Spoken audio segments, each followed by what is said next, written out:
This is a bike that I've been meaning to flip for a while. It's been in my garage. This is the Mighty Trek 800 ST. ST is for single track.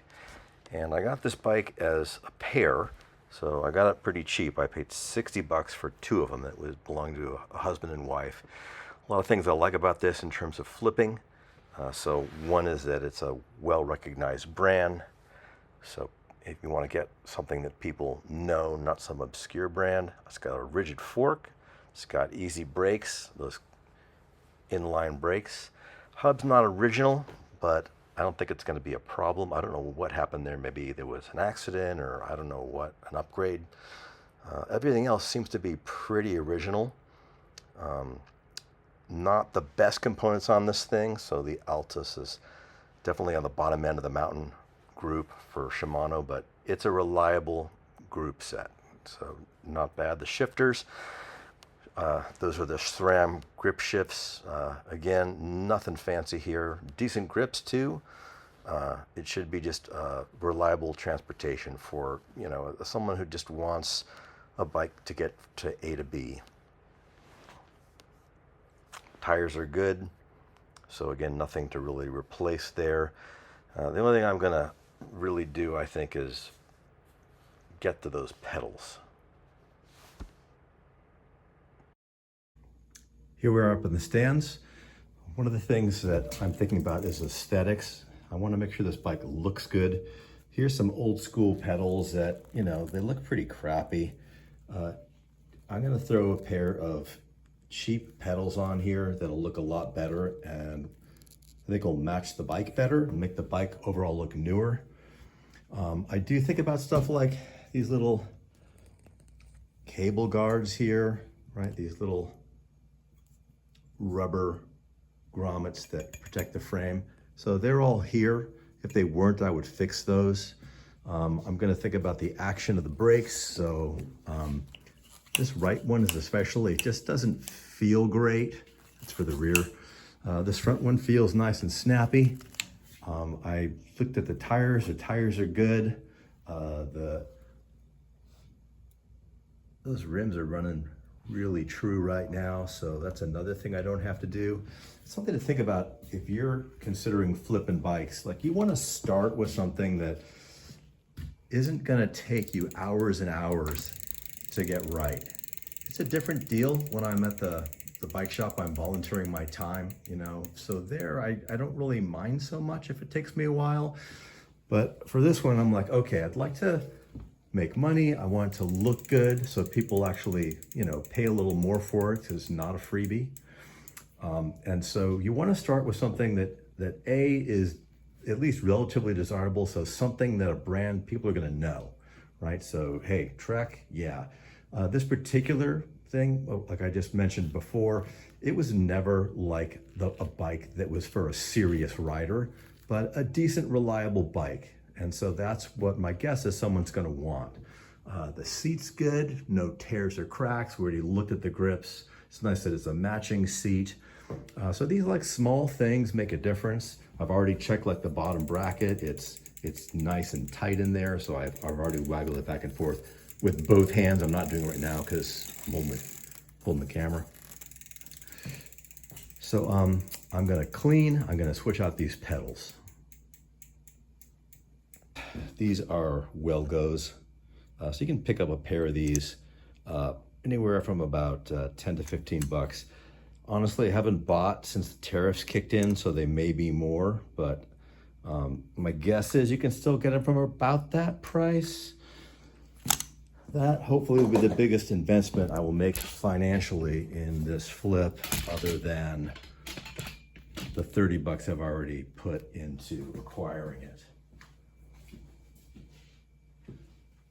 By the way, the other bike that I mentioned, I did sell for, I think it was 140 bucks. So anywhere in that neighborhood would be fine. If it were really gonna be stuck, this one isn't bad.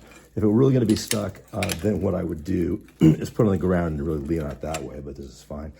Okay, so I wanna go backwards. So notice I'm gonna pedal forwards to get the pedal off more quickly. That's all that's happening here.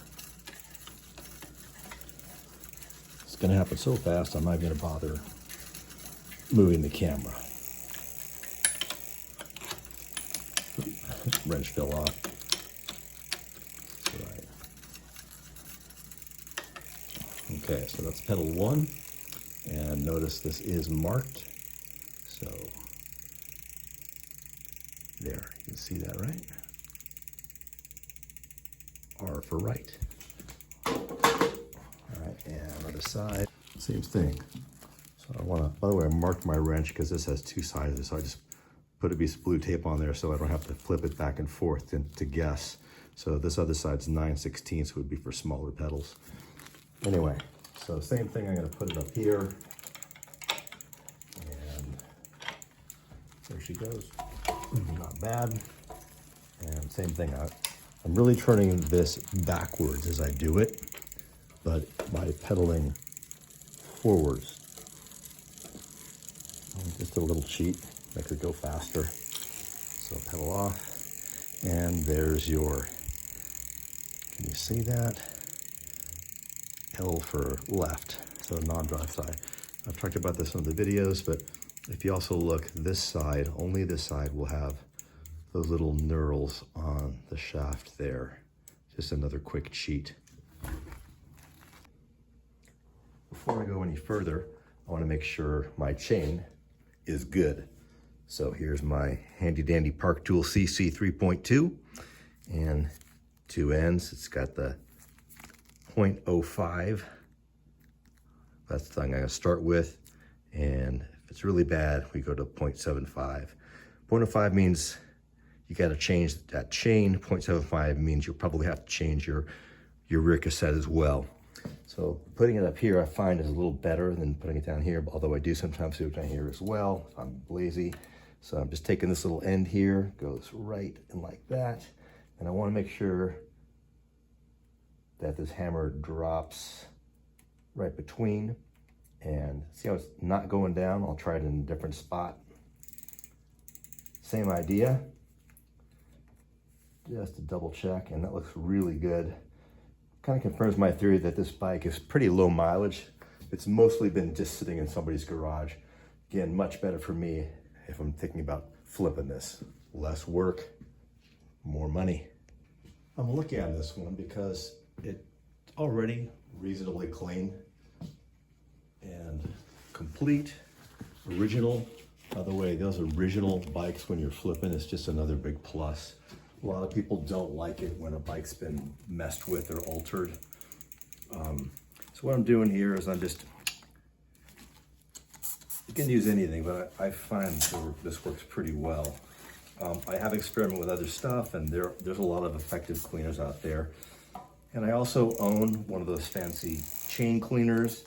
And I'm doing this more for aesthetics than anything else. So I will clean it and then I will lube it. If the chain was like looking a little iffy, then I would also consider replacing the chain. That's another cheap fix you can do, especially on these guys, right? This is just an 8-speed. So 8-speed chain. So 6, 7, 8-speed chain. You can even get away with a 9-speed chain. It's all good. And you know, shiny new chain is just one of those things that people will be kind of appreciating. Get this jockey wheel. Technically, this is the tensioner pulley.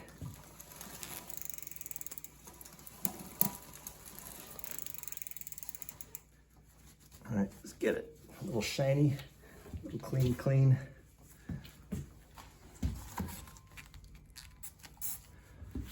This is just not gonna be perfect, but it's gonna look better than it would if I just did nothing. Sometimes I guess you could get away with doing nothing. But I guess there is still for me a little bit of a pride of ownership. I don't know what that means exactly. Part of salesmanship, I guess. I don't know. And as long as we're here, I will also get this. Now the pedal's off, it's just a lot easier to access. Put those fresh pedals on there, and it'll make a difference.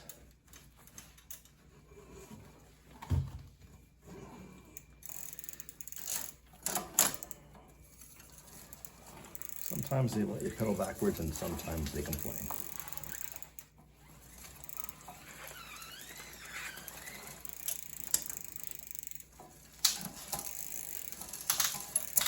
It's nice that the shifting too is like already pretty good.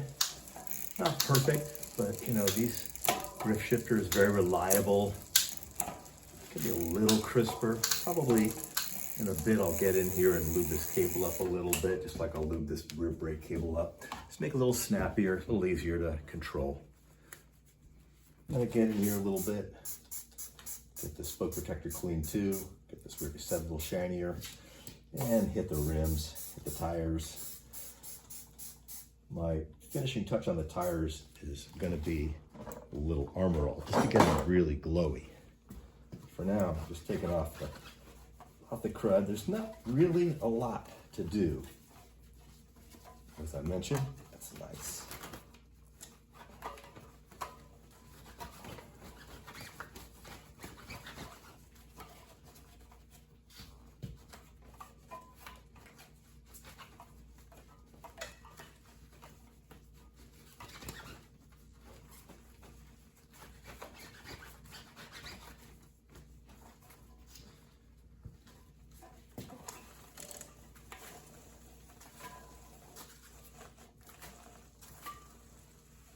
I'm gonna get a brush in here, just get a little deeper.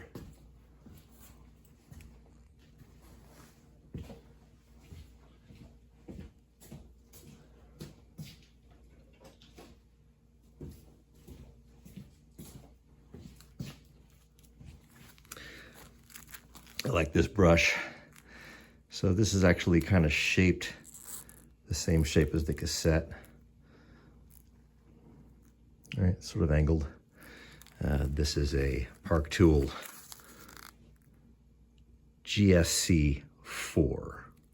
GSC4. Not expensive. Sometimes these specialty tools are just really nice.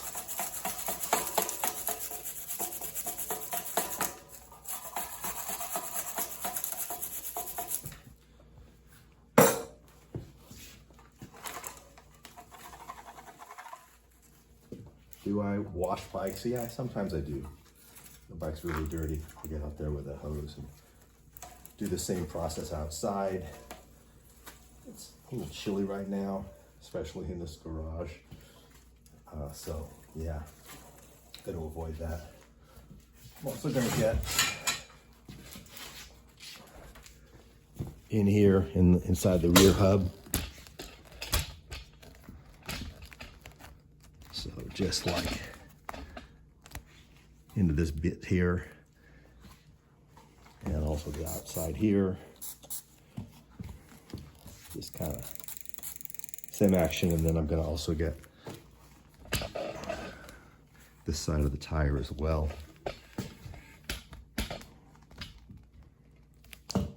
Down in here, basically the same thing. A little more detailed.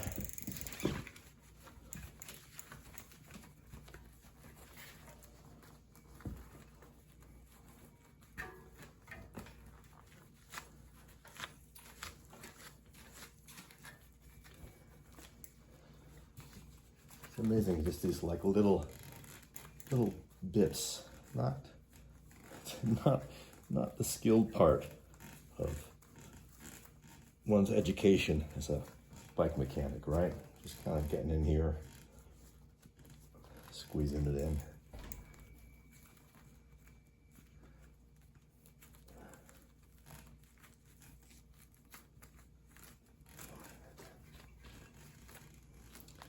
I don't know if you can see this, but there's a little bit right here, there's a little hack right there. Can you see it? It's just what I call garage rash, you know? I probably won't do this, but if I were being like really picky, I'd go through this bike very, very carefully with my tiny little brush and some touch-up paint and just really do it right. I just don't feel like this bike needs that kind of attention, so I probably won't do it here.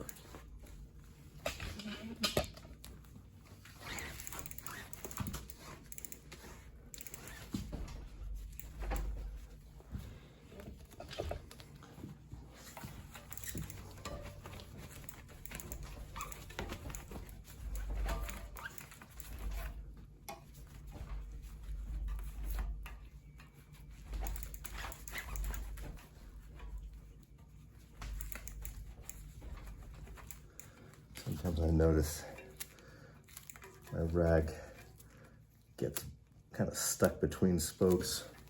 It's annoying, but I don't want to create problems when I'm trying to fix problems.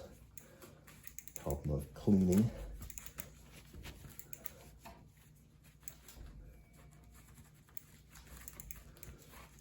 This rim is looking pretty nice. Tire's looking pretty nice too. Making me happy. Okay, let's get in here and really get this rear hub. Just kind of threading my rag through. You know, just kind of seesaw back and forth.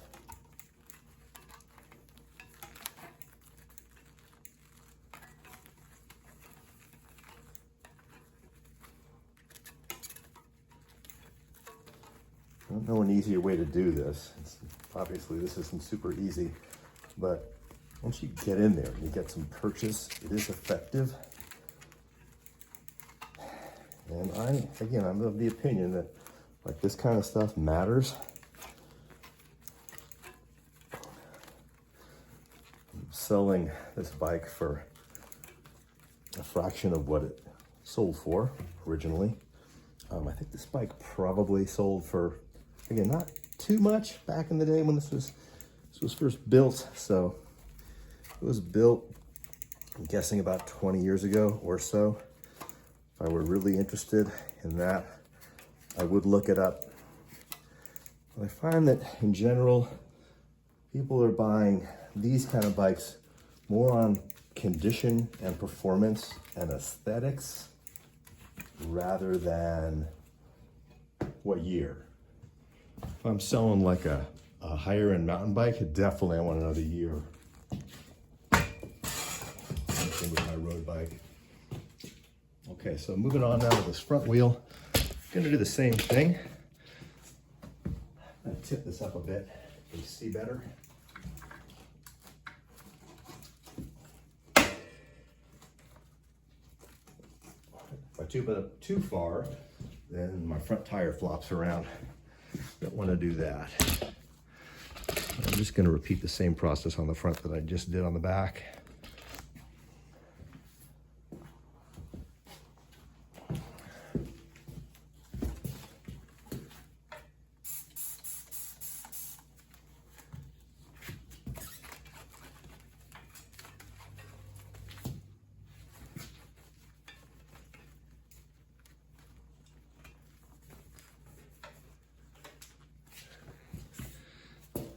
If you can see this, I'm gonna tip it up just a tad.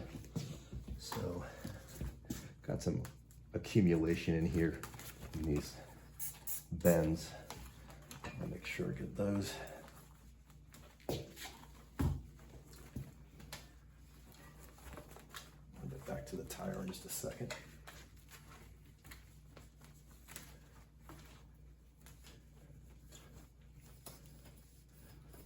I want whoever comes to see this, and sees pictures of it, like, oh wow, this just looks like it's in good shape. And I'm gonna be able to honestly say, hey, this bike doesn't need anything but a rider.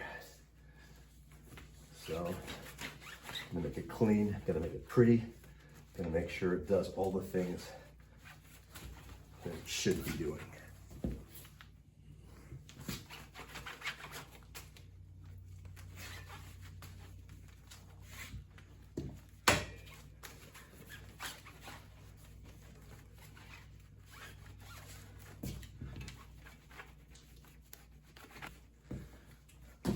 And then I'm gonna just hit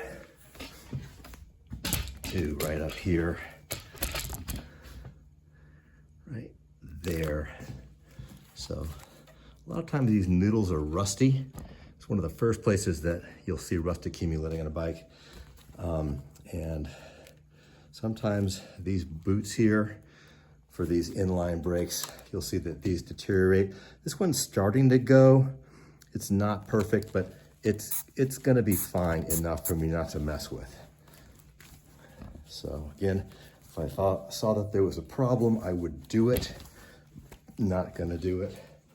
I'm just not seeing enough of a problem. I'm seeing some age, but not enough for me to say, okay, that's a concern that needs to be addressed. I like here too, it's got a proper cable end on it. Cut nice, cables look like they were in good shape. So, starting to come up, looking good. Starting to clean up pretty nicely. Next thing I'm gonna do is get some lubrication. And specifically what I wanna do is lube up this rear shift cable. So pop that out. I'm gonna lubricate before I adjust the shifting. So what I wanna do is shift into the highest gear. This would be the lowest gear. Highest gear, and that's okay, it's laggy. Again, this rear brake too, not really happy with the action. The force that I need to articulate it just doesn't feel great.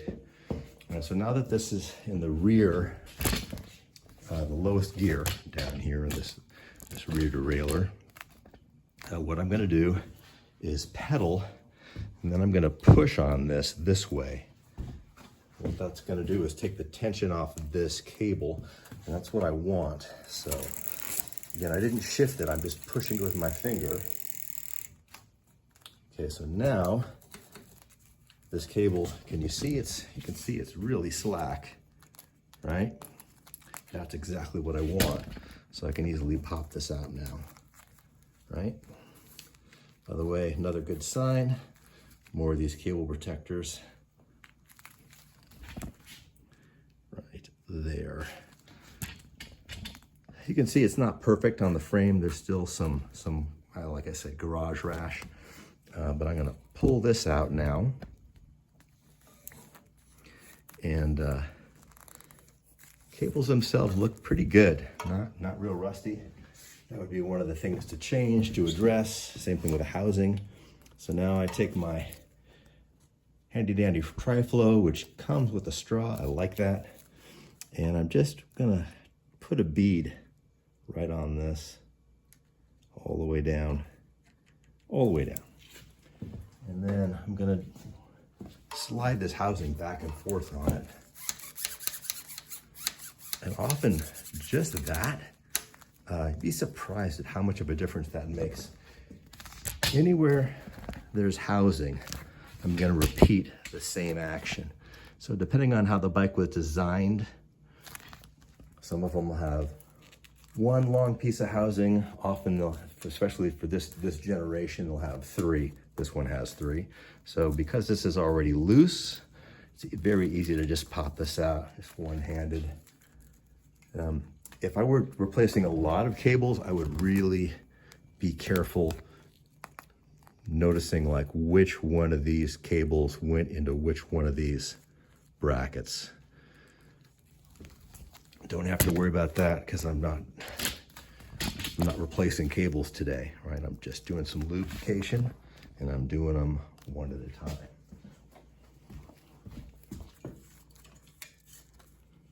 So this little grommet here, or cable protector, it's kind of getting in the way. So I have to move this, slide this down a little bit so I can really access where the cable moves inside the housing. So same action, just a little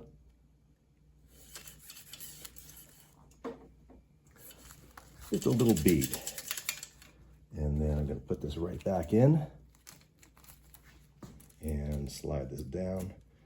And I've got one more to do. All right, so that's the one up at the front. A little bit better of a camera angle. So again, this is the rear shifter that's going to operate that rear derailleur. Right shifter, rear derailleur. And this one here is right here. So this one just swoops around this way. There it is. Right there. So same action. So I just pulled it out and I'm gonna do another bead.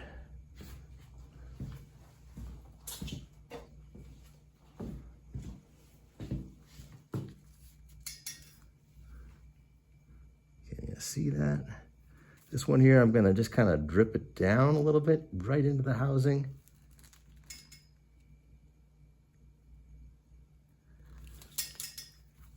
And then I'm also gonna come this way and get it back here. Let me see if I can turn the bike so you can see better.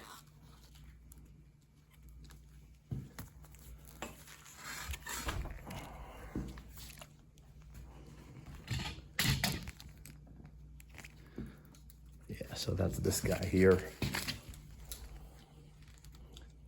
So same thing, just get that bead on there. Doesn't have to be soaking, and sliding it back and forth.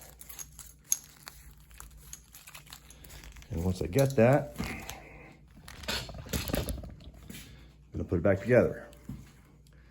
So that goes back in here like this, at the front.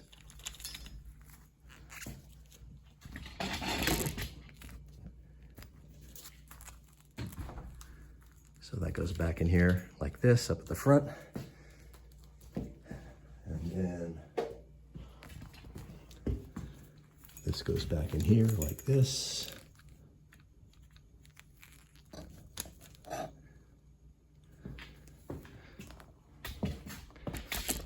then finally, let's get this one back in. So if you notice, I'm fighting it a little bit, but not too bad.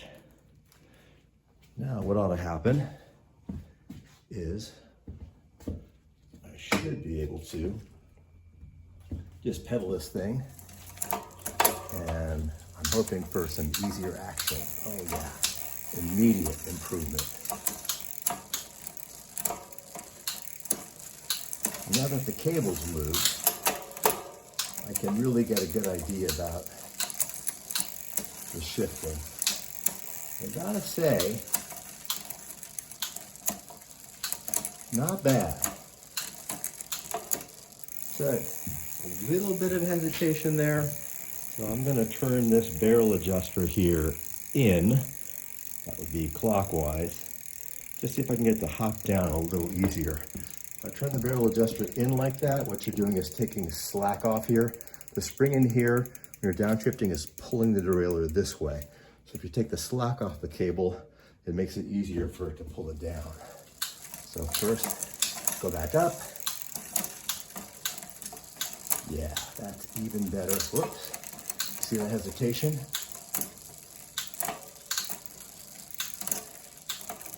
Right there. So same action. I'm gonna just turn this barrel adjuster in a little bit more. I'm just like 2-3 clicks. Let's just see what that does.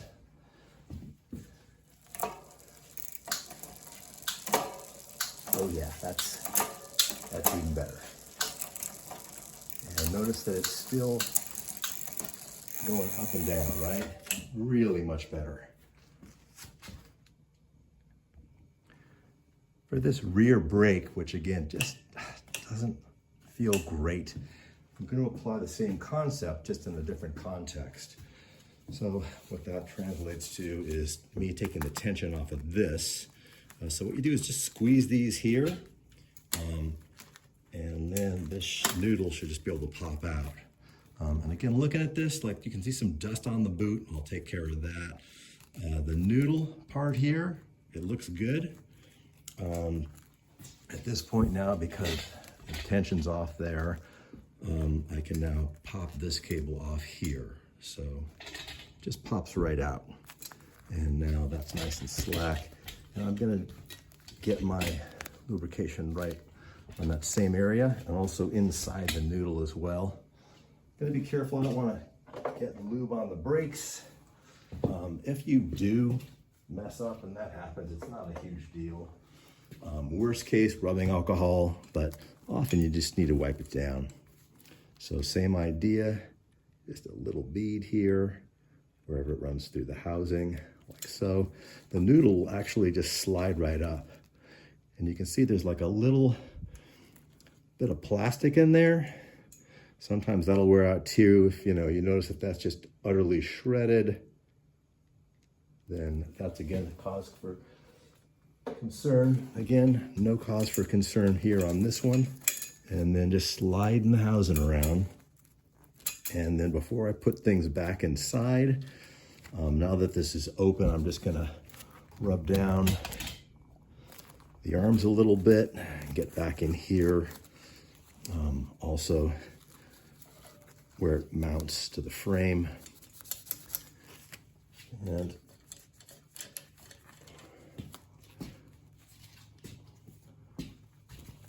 just wipe this down a little bit. Might need a shot. Yeah, I'm gonna give just a little shot of that power wash.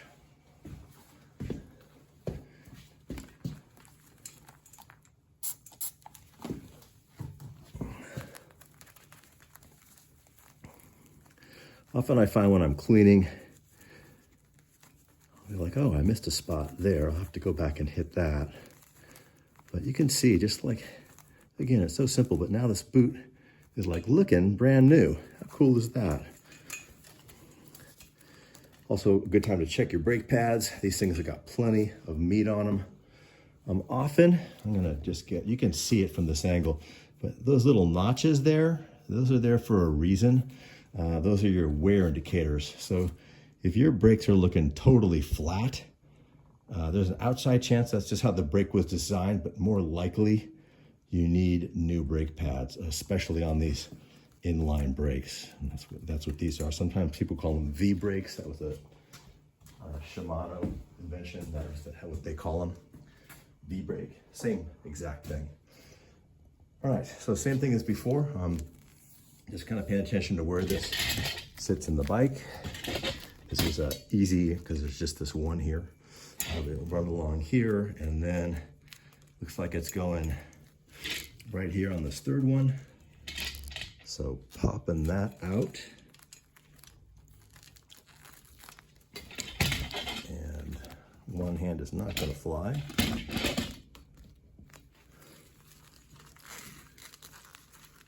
All right.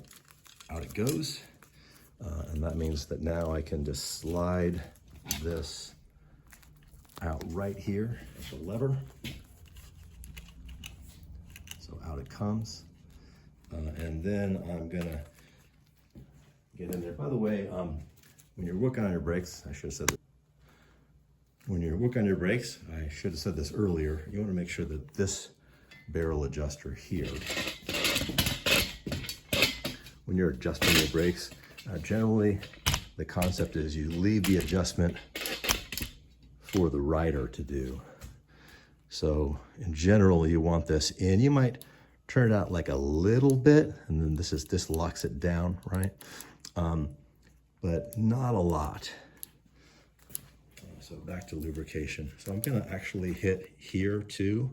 So I'm just squeezing this, and I'm gonna hit in there, and right up here where it actuates.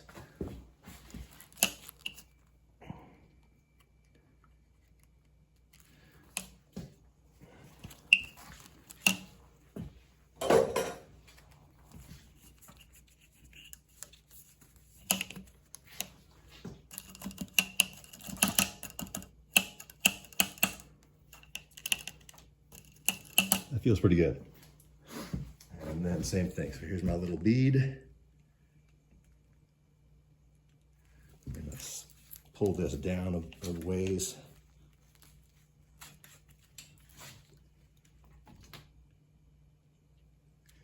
Just run that bead down. And then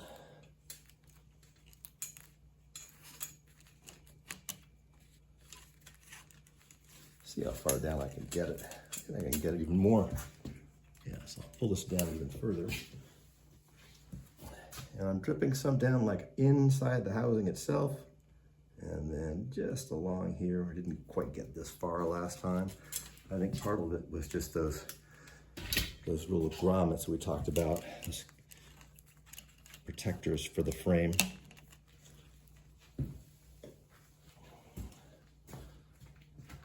So now I'm gonna reseat this in there, and then also up in here.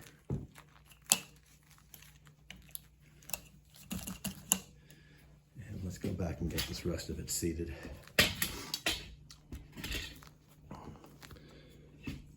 So this is gonna get put back in here. It's nice that these cable mounts are split, sometimes cable stops. So it's easy to just lift the cable out without having to take everything apart. It used to be that they didn't have these split like this. So sliding this back down. By the way, as I do it, these things are supposed to be offset so they're not all side by side. So they're just gonna be, I'll make sure they're actually evenly offset, because why not? And then back up in here, I'm gonna go ahead and reattach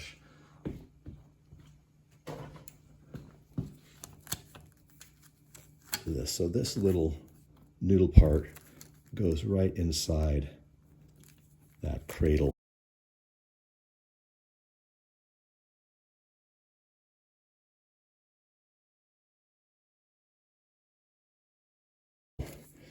If you're not careful, then it just won't be seated right, and you'll know it right away because the brakes will be not working. So whenever I do something like that, I'm checking. Oh yeah, much better. It's just amazing what a little lubrication will do. So now we got snappy shifting and snappy brakes. Just a bit of cleaning up here at the cockpit. So just getting down in here. By the way, this bolt up here, it is often rusty. So if that were the case, yes, I would clean it. The stem's got typical dirt that collects here on the top. Cockpit, I take a little extra time cleaning just because that's one of the first things people see. And so that's a small thing, but could be an important thing. So, like I said, this bike is in good shape. So if you look here, you can see the top of this bolt, but it is clean. So very often, if this bike has been left outside, that's one of the telltale signs, is that these bolts here, that's the stem bolts that hold on the handlebar, or the quill stem bolt, they will have rust inside them. And you can take care of it. In fact, I have kind of a cool little attachment, which super.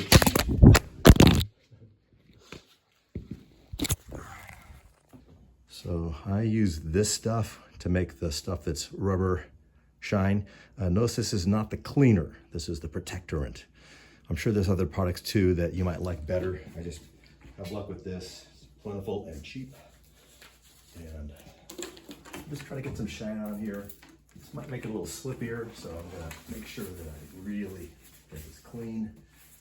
Rub down, a clean rag. So starting here, don't know, can you see that shine? Can you see it? Looks like a new seat, right? We're gonna do the same treatment at the cockpit. What that means is the shifters get the same stuff and the grips too.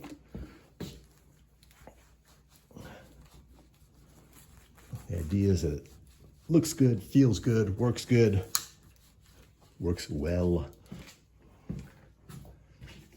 On the side too.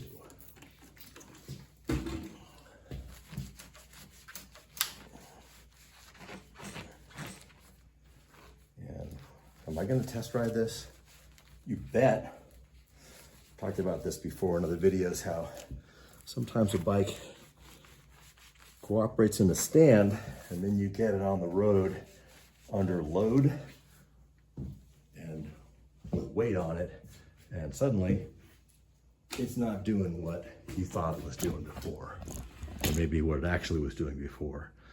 So down here, same thing on the tires.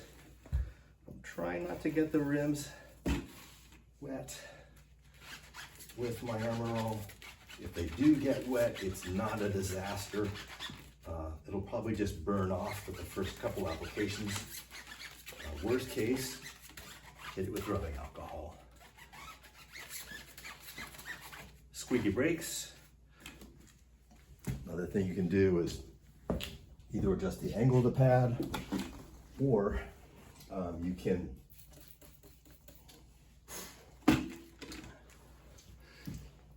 also take a little emery cloth. Emery cloth is nice, and that'll just rough up the contact point all around the rim with the emery cloth, and very often that'll do the trick. And it seems to last too. So last time I rode this was when I bought it. So I did my own test drive. And it handled well, rode well. So if I felt like there were any major issues, I probably would have just walked away because it was already such a good price.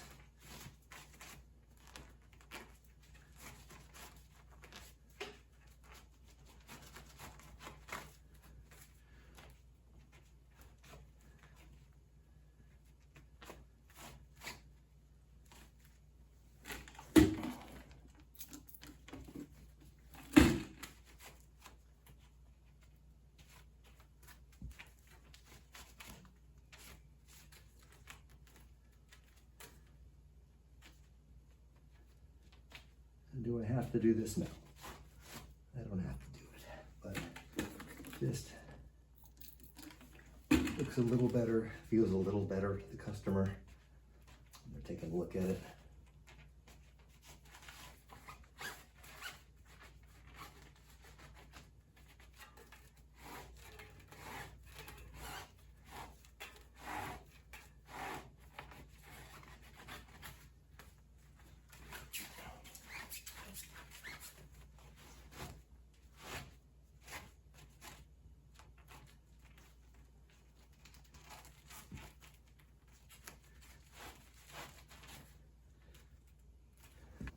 So back wheel, off camera, I hit this with a little more Dawn Power Wash.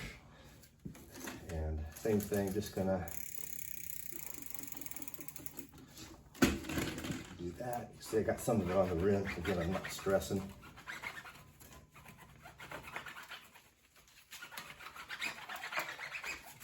If it's a problem, we'll take care of it. Mostly I'm just looking for some shine.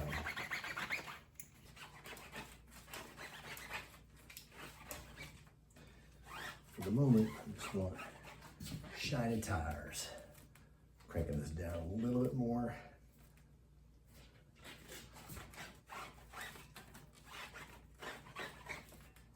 And just like before,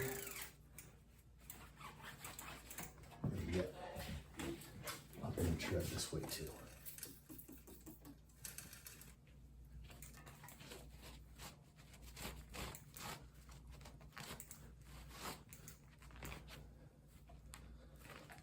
If these were slicks, this process would be much more quick and efficient. On the plus side, they've got really nice knobby tread on them. And rubber's pretty supple too. I'm not seeing any cracks or anything like that. So it's gonna be a nice ride. It's gonna last a while.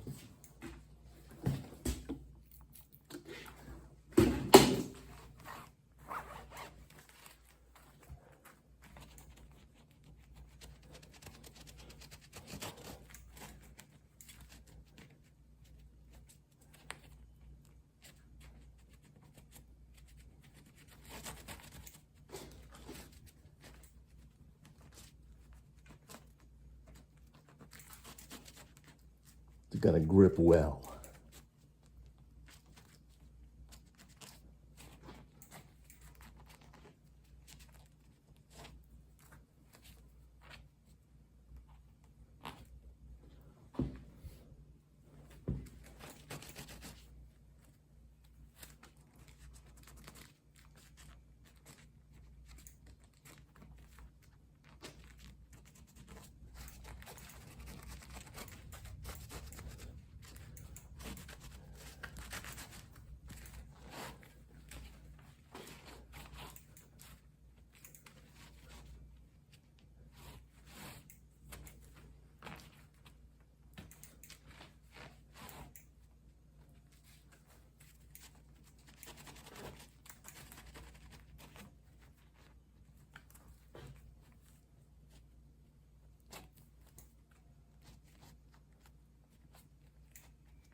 Tires really are practically new, just dusty. Not even that dirty, to be honest. Ideally, this is in alignment with the chainstay, quick release, same direction underneath. Let's look at the snag-on stuff. And just another little aesthetic tell that, yeah, the spike's been tuned properly, taken care of.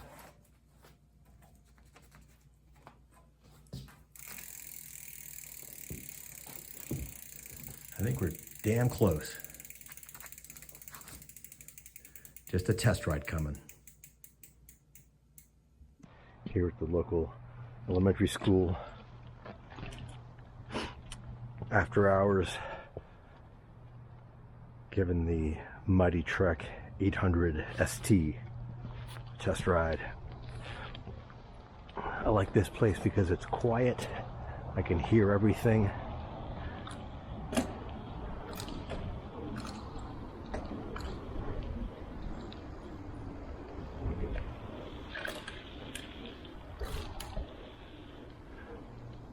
No substitute for a test ride.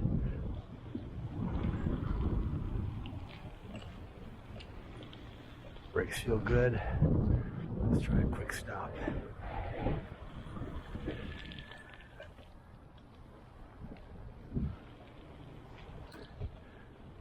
Seat's a little squeaky. I swear that's a squeak of a seat and nothing else.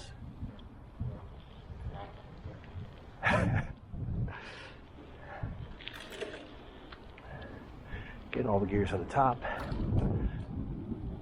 on the bottom, in the middle. This is good. So the next thing I'm going to do is try riding it up a hill.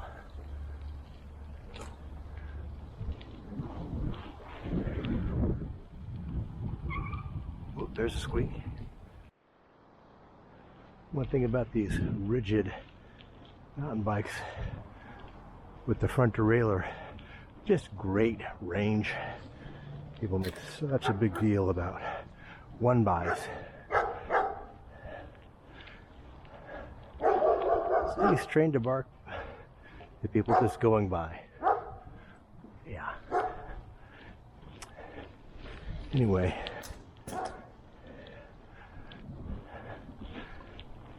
These bikes are just goats.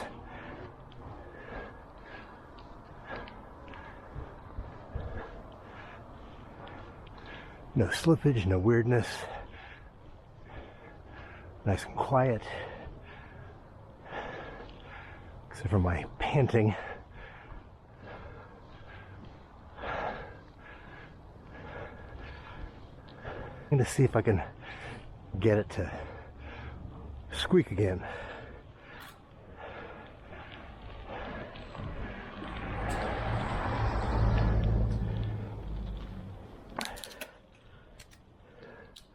That front brake.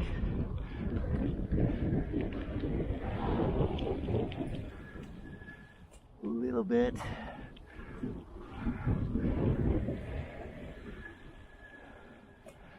Could have been just some of that armor all on the pads, maybe.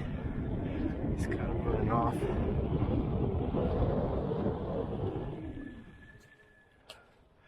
Really can't complain much. The tiniest noise.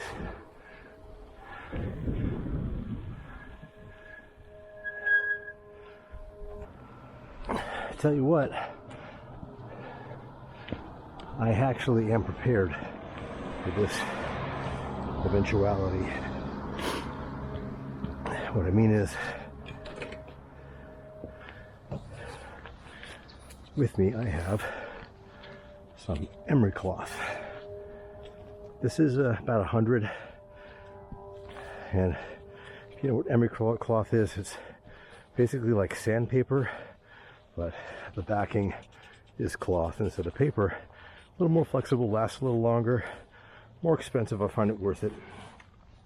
What I'm going to do is just very quickly go over the rim with this emery cloth. See if I can't just knock down the squeak. I didn't hear anything in the back, so I'm not going to worry about the back. And other side, I got my nice clean tire dirty. Not stressing.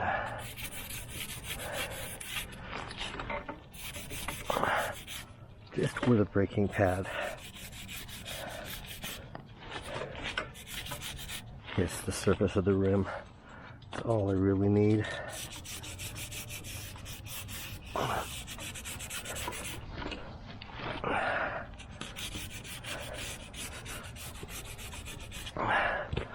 And we're done. So let's see if that makes a difference. Wow, those are some serious mushrooms. Porta potty and mushrooms. This is a construction site right here. Anyway,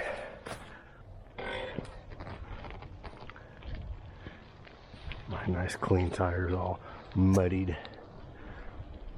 Okay, down the hill we go. Still not perfect. A little better.